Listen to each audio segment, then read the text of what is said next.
नमस्ते ट्रेनीज। इस सेशन में हम स्पीड कंट्रोल यानी गति नियंत्रण के बारे में सीखेंगे।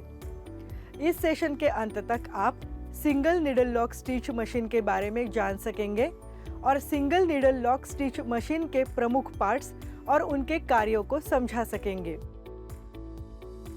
लॉक स्टिच मशीन घरेलू टेलरिंग और औद्योगिक उत्पादन में उपयोग की जाने वाली सामान्य मशीन है। दो धागों को आपस में जोड़कर सिलाई की जाती है। यह मशीन वाइंडिंग डिवाइस जो नीचे के धागे यानी बॉबिन धागे के लिए प्रोवाइड किया है उससे अलग है। लॉक स्टिच की प्रॉपर्टीज है, यह फैलता नहीं यानी रेवल नहीं है। यह ऊपर और नीचे से समान दिखता है। इसकी एक्सटेंडेबिलिटी सीमित होती है। कपड़े की सतह पर यह किसी भी पॉइंट पर शुरू या समाप्त किया जा सकता है।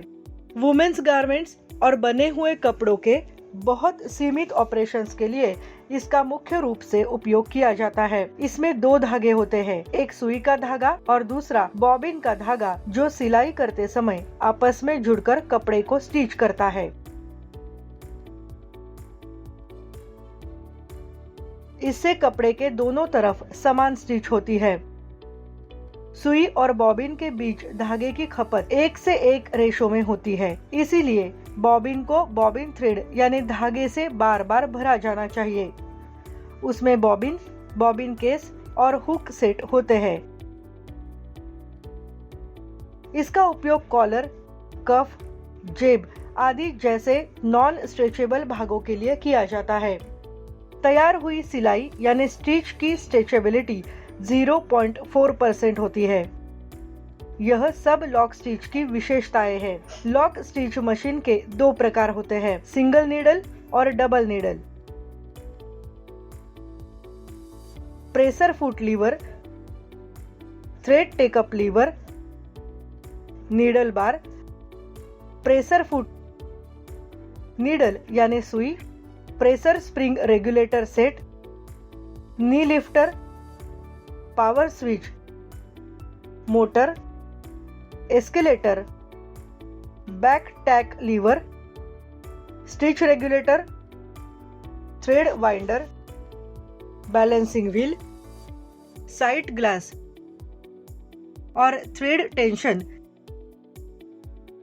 ये सब मोटर से चलने वाली लॉक स्टिच सीविंग मशीन के पार्ट्स हैं। मोटर से चलने वाली लॉक स्टिच सीविंग मशीन को मेंटेन करने के लिए प्रत्येक उपयोग के बाद लिंट और धूल को साफ किया जाना चाहिए। उपयोग न होने पर मशीन को ढक कर रखें। समय समय पर ऑयलिंग और ग्रीसिंग करते रहना चाहिए।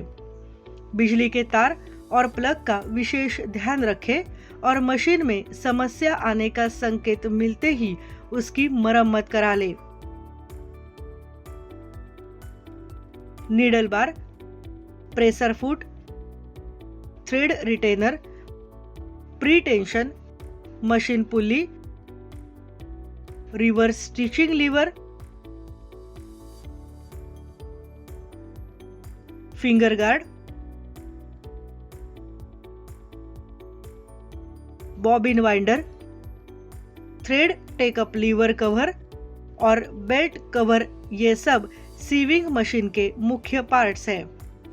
चलिए अब हम सीविंग मशीन के प्रत्येक पार्ट के कार्य के बारे में जानते हैं। नीडल बार स्क्रू की मदद से सुई को एक सिरे पर पकड़ता है। यह एक मूविंग पार्ट है जो नीडल से स्टिचिंग यानी स्टिच बनाता है। इसका मुख्य कार्य सुई को गति देना है।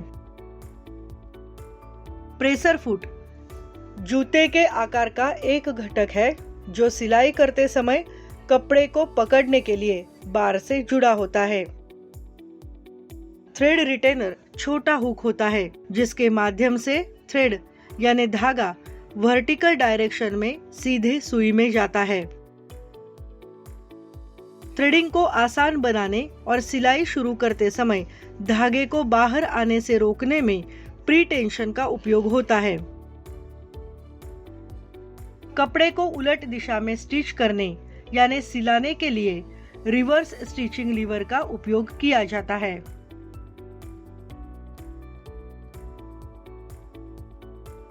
मशीन पुल्ली एक गोल घूमने वाला पार्ट है जो बेल्ट की मदद से मुख्य शाफ्ट और मोटर से जुड़ा होता है। बॉबिन वाइंडर बॉबिन में धागे को कई बार घुमाता है। धागे बॉबिन में समान रूप से लपेटे होने चाहिए, नहीं तो सिलाई में परेशानी होती है या स्टिच टेंशन में असमानता हो सकती है। सीविंग मशीन में 3 सेफ्टी डिवाइसेस होते हैं।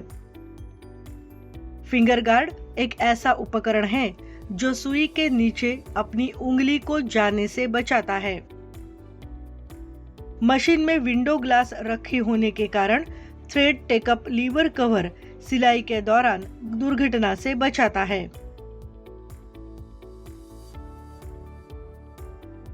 बेल्ट कवर सिलाई के दौरान दुर्घटना को रोकने में मदद करता है। बेल्ट में कवर होता है। हम स्पीड कंट्रोल यानी गति नियंत्रण इस सेशन के अंत में पहुंच चुके हैं। अभी तक आप single needle lock stitch machine के बारे में जान गए होंगे और single needle lock stitch machine के प्रमुख पार्ट्स और उनके कार्यों को समझाने में सक्षम हो गए होंगे।